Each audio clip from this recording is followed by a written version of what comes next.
Set around the Inside Politics table, ask our great reporters, share a nugget or two from the notebooks, get you out ahead of the big political news just to come. Julie Pace. Hillary Clinton's margins with African-American voters in South Carolina last night were being watched closely by a very important person, and that person is Barack Obama.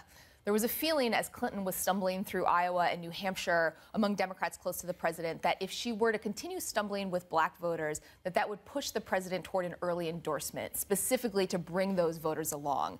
Her showing in South Carolina eases the pressure on him a bit, and if she continues this trend in the Super Tuesday states, you'll likely see the president stand in the background, which is what he prefers at this point, though they know that in the general election, he's going to be out there to make sure that these voters are actually showing up in the polls for Hillary. Officially neutral. Officially neutral. Manu? John, Republican leaders in the Senate, of course, said that they will not consider any of President Obama a Supreme Court nominee, but that doesn't mean there's not going to be an intense political battle as soon as that nominee is confirmed.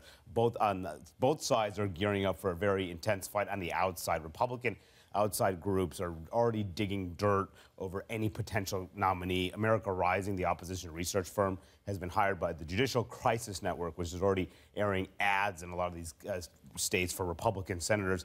The effort involves not just defining this nominee, countering the White House's narrative, but also giving cover to those blue state Republicans and also sending a message to any nominee that this is going to be the absolute worst job in Washington. That's something that you absolutely do not want. So Democrats similarly are gearing with something on their own side. Stephanie Cutter, who's a veteran of these nomination wars, have been hired by the White House to coordinate messaging. So as we're focusing on one campaign, another campaign is about to gear up. And local TV stations say thank you, send the money.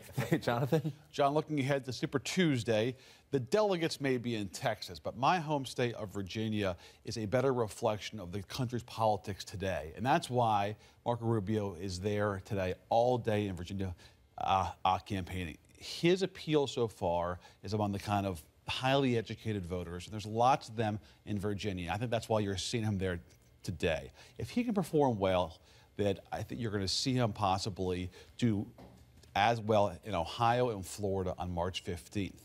So look to the Commonwealth on Tuesday to see what kind of showing Rubio can get. If he does well there, he might have a chance in these sort of larger states down the road. If Trump steamrolls in the Commonwealth, it's going to be a tough day for Rubio and the folks in the field. Yeah, the calendar is at the point where performing well has to turn to winning, at some point. Yeah. Lots of chatter, especially among Trump supporters, about how well Trump would do among African-American voters and Latino voters. And Trump supporters say, listen, he might do very well. So I looked at some numbers, the Quinnipiac poll, and shows that Trump, in a hypothetical matchup between Hillary Clinton, would get about 12% of the black vote and about 17% of the Hispanic vote. Rubio gets about 11% of the black vote, 30% of the Latino vote. So those African-American numbers essentially put Trump where Bush was among African-American voters. He's much lower among Hispanic voters. What's interesting, though, these numbers, whether they're a floor, whether they're a ceiling, whether they're just hypothetical, they come against the backdrop of this SEC primary, where all of these candidates are going into the South, where a lot of these nativist appeals are very attractive. And this is something we haven't necessarily seen in other contests where the front runners go through the South. So it's going to be interesting, I think, over these next couple of days, where the rhetoric goes from these top candidates. I know Reince Priebus, the RNC chairman, has asked Mr. Trump to dial it back a little bit, so far unsuccessfully. Yeah. We'll see how that goes. I'll close with this. The Trump effect on races other than the presidential contest gets its first big test Tuesday. A few House Republican incumbents facing primary challenges are quite nervous because Trump is attracting new voters in their districts, and these new faces are seen as much more likely to back Tea Party challengers than establishment incumbents. The Chamber of Commerce, for example, spent some money in Alabama's 1st and 2nd congressional districts trying to help the incumbents, Bradley Byrne and Martha Ruby, both of whom face Tea Party challenges. And just this past week, Republican Congressman Kevin Brady of Houston was described as having last-minute jitters about the Trump effect on his primary, as if Tuesday wasn't interesting enough already.